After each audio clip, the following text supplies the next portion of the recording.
Guys, we found further discrepancies and corruption within the SEC with the XRP case, and I'm going to show you exactly what I mean here by further corruption. We have these emails that have finally been released, the correspondence, and they have some pretty juicy stuff. It's strange that the Ripple XRP lawyers have not actually pointed to this more, but they've had these emails for a long time, so they might actually know something that we don't really know. If you look at these documents right here, read this short, please. When you look at all the other SEC lit emails cited in the Ripple opposition, they are redacted. But one thing about there being reasonable grounds to not believe XRP satisfy all the Howey factors is not redacted. So basically, they're basically saying, since noticing this, I've been racking my brain about two things. Why wouldn't Ripple's lawyers make a much bigger deal about this and not just include it in a footnote?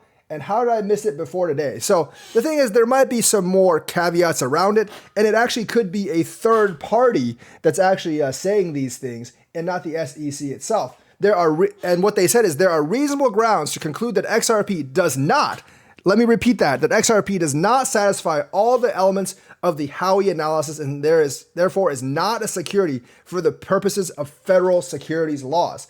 So this is a high-level conversation with a different third party, and that other third party is saying that we don't think XRP is a security in these correspondence emails. This could be very, very damaging to the XRP case for the SEC. I'm not really sure why we haven't heard or why haven't Ripple's lawyers done more than just include in a footnote. But however, we have a little bit more troubling news as well, because one of Ripple's lawyers has actually called it quits. And it's kind of weird because they joined Ripple's team in July of 2022 along with Clayton J. Mashman, but they kind of have retreated from the team. Has the SEC paid this person off? I doubt that. I think such levels of corruption would actually be excused and would be devastating to the SEC.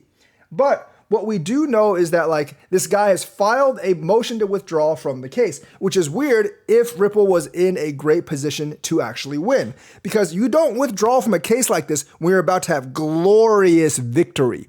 Only if you think you're about to lose do you really withdraw from a case. Now, we shouldn't read too much into this because there could be personal things making this person withdraw.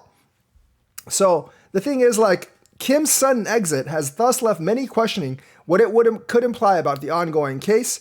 Obviously, Twitter reactions to the news were a mix of confusion and speculation. Obviously, you can't really look at Twitter for an obvious guideline to what's going on, but it's not a positive note for Ripple in its case, because one of the prominent lawyers leaving the lawsuit right before judgment could signal that the judgment may not come in their favor. I don't think the judge will rule against them, but we can't rule that possibility out. I personally think it's going to go to trial. Maybe they'll get part of the ruling in their favor and the rest of it will go to trial. We don't really know, but it's really, really weird that one of their main legal guys that's been on this for about a year now has suddenly chosen to leave. Maybe the contract is up, but I think that's kind of unlikely because generally when you sign on for a case like this, you sign on for the duration of the case. So we have some good news from the Ripple front where the third party in high-level talks with the SEC has exposed their corruption and basically said, we don't think XRP is a security. But then again, one of their main lawyers has just left their team right before the decision. So I find that kind of strange. So that's the news for today. Let me know what you think.